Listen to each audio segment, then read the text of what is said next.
அடுத்த கேள்வி, சகோதரர் ரிஸ்வான் அவர்கள் இங்கிலாந்து யூகேலேருந்து கேட்டிருக்கின்றார்கள். அவங்க என்ன கேட்குறாங்கன்னா, நாம் தமிழ்நாடு தௌஹீத் ஜமாத் சார்பாக இன்ஷா அல்லாஹ் இன்னும் சில மாதங்களில் நம்ம திருக்குரான் தமிழாக்கம் வெளியிட இருக்கிறோம்.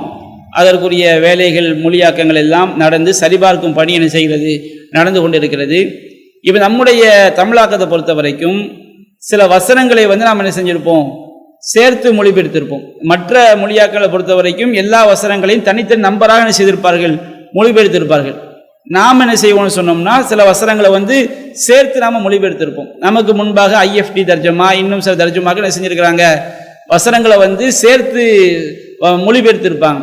இந்த மாதிரி நீங்கள் சேர்த்து மொழிபெயர்க்காம தனித்தனியாக நீங்கள் மொழிபெயர்க்கலாமே, அதுக்கு என்ன காரணம் சொல்கிறாங்கன்னா, மார்க் அடிப்படையில் குற்றம் கிடையாது. ஆனால் மற்ற எந்த மொழியில் எடுத்துக்கொண்டாலும் வசனங்களை தனித்தனி வசனங்களாகத்தான் மொழிபெயர்த்திருக்கிறாங்க. அதில் அவங்க 2 வசனங்களையோ 3 வசனங்களையோ சில இடங்களில் 2 வசனம் 3 வசனம் சேர்த்து அவங்க என்ன செய்யலை, மொழிபெயர்க்கலை. அப்போது நம்ம தர்ஜுமா வசனங்களை சேர்த்து நாம் மொழிபெயர்க்கும் போது நம்ம ஒரு சில இடங்களில் சேர்த்து மொழிபெயர்க்க வேண்டிய நிலைமை ஏற்படும். சேர்த்து மொழிபெயர்க்கும் போது அந்த மக்கள் அதை என்ன செய்வாங்க, அதை வெறுப்பாங்க, அதை அவங்க அனுமதிக்க மாட்டாங்க.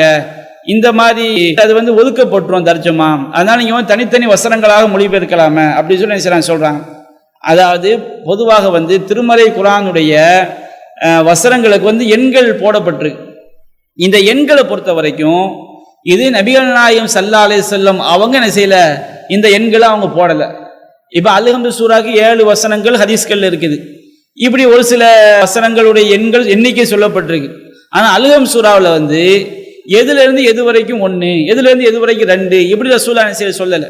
அதாவது நம்ம பார்க்குறோம், சவுதி அரேபியாவுடைய அங்கேருந்து அரபு நாடுகளிலிருந்து வெளிவரக்கூடிய பிரிண்டில் பிஸ்மில்லா அப்படிங்கிறது ஒரு வசனமாக போடப்பட்டிருக்கும். நம்ம நாட்டில் உள்ள குர்ஆன் எடுத்தீங்கன்னா பிஸ்மில்லா வசன நம்பர் போட்டிருக்க மாட்டாங்க. அல்ஹம்துல இருந்து வலல்லாலின் முடிய அந்த வசனங்களை தான் 7ஆ பிரிச்சிருப்பாங்க.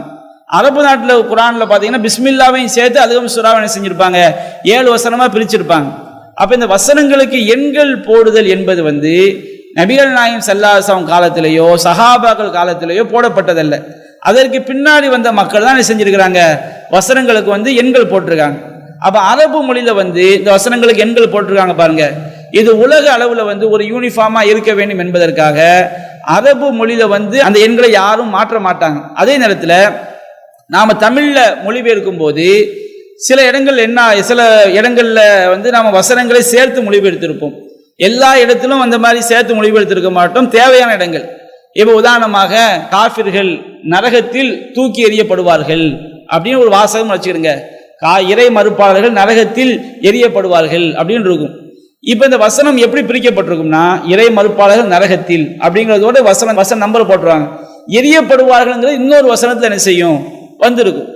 இப்போ நம்ம அந்த வசனத்துடைய சரியான கருத்து எப்போ கிடைக்கும், அடுத்த வசனத்தில் உள்ள அந்த வாசகத்தையும் சேர்த்தா தான் சரியான கருத்து கிடைக்கும். இப்போ தமிழ் மொழிபெயர்ப்பான்னு செய்வாங்க, இறை மறுப்பாளர்கள் நரகத்தில் அப்படிங்கிறதுக்கு அந்த வாக்கியம் முடியாது பாருங்க. அடுத்த வசனத்தில் எரியப்படுவார்கள் இன்னொரு ஆயத்தில் இருக்கும், அதை சேர்த்துட்டா அந்த வாக்கியம் கரெக்டாக அந்த கருத்து நமக்கு வழங்கிடும். இவங்க என்ன செய்வாங்க, அந்த கருத்தை கொண்டு வர்றதுக்காண்டி பிராக்கெட் போட்டு சேர்ப்பாங்க. பிராக்கெட் போட்டு சேர்க்கும் போது அந்த வசனத்துடைய அந்த முழுமையான கருத்து இருக்கு பாருங்க, அது சிறையுது. அடுத்த வசனம் எரியப்படுவார்கள் வரும் பாருங்க, அதுவும் தனி துண்டா நிற்கும். அதை சரியான வாக்கியமா அமைப்பதற்காக முன்னாடி என்ன செய்வாங்க, அடுத்த வசனத்தில் இன்னொரு பிராக்கெட் போடுவாங்க. இந்த மாதிரி பார்க்கும்போது திருமறை குர்ஆனில் சேர்த்து மொழிபெயர்க்க வேண்டிய இடங்கள்ல தனித்தனியாக மொழிபெயர்க்கும் போது பல வசனங்களுடைய சரியான கருத்து புரிவது என்ன செய்யப்படுது, அது தடையாக ஆகிவிடுகின்றது. நம்ம திருமறை குர்ஆனை எதுக்கு நம்ம மொழிபெயர்க்கிறோம், வசனங்களுடைய பொருளை சரியான கருத்தில் நாம் விளங்கிக் கொள்ள வேண்டும் என்பதற்காகத்தான் பிற மொழிகள் நம்ம மொழிபெயர்க்கிறோம்.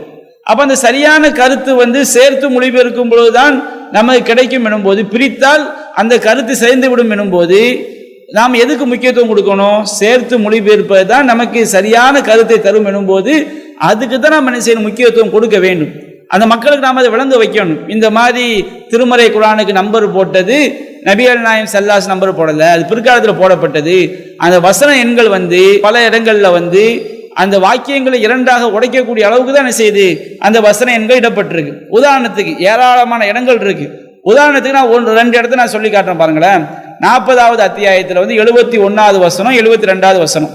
அந்த வசனத்தில் வருது, இதில் அகலாலு ஃபி அனாகிஹிம், அவர்களின் கழுத்துகளில் சலாசிலு, கழுத்துகளில் விலங்குகளும் சங்கிதிகளும் இருக்கும் நிலையில், யுஸ்ஹபூன் ஃபில் ஹமீம், அவர்கள் கொதிநீருக்குள் இழுத்து வரப்படுவார்கள் அப்படின்னு இருக்கு. இப்போ யுஸ்ஹபூன் இழுத்து வரப்படுவார்கள் அப்படிங்கிறதோட 71ஆம் வசனம் முடிஞ்சிருச்சு. ஃபில் ஹமீம் எங்க இழுத்து வரப்படுவாங்க? கொதிநீருக்குள் இழுத்து வரப்படுவார்கள். அந்த ஃபில் ஹமீம்ங்கிற வாசகம் வந்து 72 தான் என்ன செய்து வருகிறது. அப்ப இந்த 2 வசனம் சேர்த்து மொழிபெயர்க்கும் பொழுதுதான் அவர்கள் கொதிநீருக்குள் இழுத்து வரப்படுவார்கள் அப்படிங்கிற அந்த முழுமையான வாக்கியம் கிடைக்கும். இல்லைன்னு சொன்னால் அவங்களுடைய கழுத்துகளில் வந்து விலங்குகளும் சங்கிகளும் இருக்கும் நிலையில் அவர்கள் இழுத்து வரப்படுவார்கள். அவர் படிக்கிறவன் நினைப்பான் சங்கிலியும் விலங்கும் போட்டு அவங்க இழுத்து வரப்படுவார்கள். ஃபில் ஹமீம்ங்கிறது தனியாக இன்னொரு பிராக்கெட் என்ன செய்வாங்க போடுவாங்க. கழுத்துகளில் விலங்க மாட்டி சங்கிலியை மாட்டி அவங்க வந்து கொதிநீருக்குள் இழுத்து வருவார்கள் சொல்லப்படும் போது அந்த வாக்கியத்துடைய முறையான முழுமையான கருத்து நமக்கு அடைப்புக்குறிகள் போடாமலே நமக்கு என்ன செய்து விடுகிறது, கிடைத்து விடுகிறது. அது போன்று பாருங்க, அதே 40வது அத்தியாயம் 73 74வது வசனங்கள்ல என்ன வருகிறது? சும்ம கீல லஹும் ஐனமா குன்தும் துஷ்ரிகூன மின் தூனில்லா, அவர்களிடம் அல்லாஹ்வை அன்றி நீங்கள் இணை வைத்துக் கொண்டிருந்தவை எங்கே என்று கேட்கப்படும் அப்படின்னு. இந்த அல்லாஹ்வை அன்றி அப்படிங்கிற அந்த வார்த்தை இருக்கு, அல்லாஹ்வை அன்றி நீங்கள் இணை வைத்துக் கொண்டிருந்தவை எங்கே என்று கேட்கப்படும். இப்ப இந்த அல்லாஹ்வை அன்றிங்கிற வார்த்தை வந்து 74 தான் வருது, மின்தூன் இல்லாங்கிறது. துஷ்ரிகூன்ங்கிறது வந்து 73 அந்த துஷ்ரிகூன் என்பது வருகிறது. அப்ப இந்த முழுமையான வாசகம் என்ன? ஐனமா குன்தும் துஷ்ரிகூன மின்தூன் இல்லா, அல்லாஹ்வை அன்றி நீங்கள் இணை வைத்துக் கொண்டிருந்தவை எங்கே என்று அவர்களிடம் கேட்கப்படும் என்பதுதான் முழுமையான வாசகம். அல்லாஹ்வை அன்றி என்பது 74 போய் கிடக்குது. எந்த வாக்கியத்தோடு சேர்ந்தது? முன்னாடி உள்ள அந்த வாக்கியத்தோடு சேர்ந்த வார்த்தை தான் அது. அப்போ ஒரு வாக்கியத்திலேயே பாதி சொற்கள் வந்து முந்தைய வசனத்திலும் மீதி பாதி சொற்கள் மீதமுள்ள சொற்கள் அடுத்த வசனத்திலும் என்ன செய்ய இருக்கிறது. அப்ப இந்த 2 வசனத்தை சேர்த்து மொழிபெயர்க்கும் பொழுது நாம் எந்த அடைப்புக்குறியுமே போடாமல் குர்ஆன்ல அல்லாஹ் எப்படி சொல்கிறானோ அது போல என்ன செய்ய விட முடியும், அந்த வசனத்தை நாம் மொழிபெயர்த்து விட முடியும். இதற்காக தான் என்ன செஞ்சிருக்கிறோம், அந்த மாதிரி சில நேரங்களில் நிர்பந்தத்தை கருதி சரியான பொருளை கொண்டு வர வேண்டும். இணைத்தால் தான் முழுமையான பொருள் வந்து நமக்கு கிடைக்கும் என்ற அடிப்படையில் அந்த வசனங்கள் இணைத்து மொழிபெயர்க்கப்பட்டிருக்கிறது. இதுதான் சரியான ஒரு அடிப்படையும் கூட. எல்லா இடங்களிலும் நாம் அவ்வாறு செய்யவில்லை. தேவையான இடங்கள் என்ன செய்திருக்கின்றோம், அந்த வசனங்களை இணைத்து மொழிபெயர்த்திருக்கின்றோம். இது வந்து குர்ஆனை அப்படித்தான் மொழிபெயர்க்க வேண்டும், சரியான கருத்தை கொடுக்க வேண்டும் என்பதுதான் என்னுடைய நோக்கம். இதை நாம மட்டும் செய்யலை.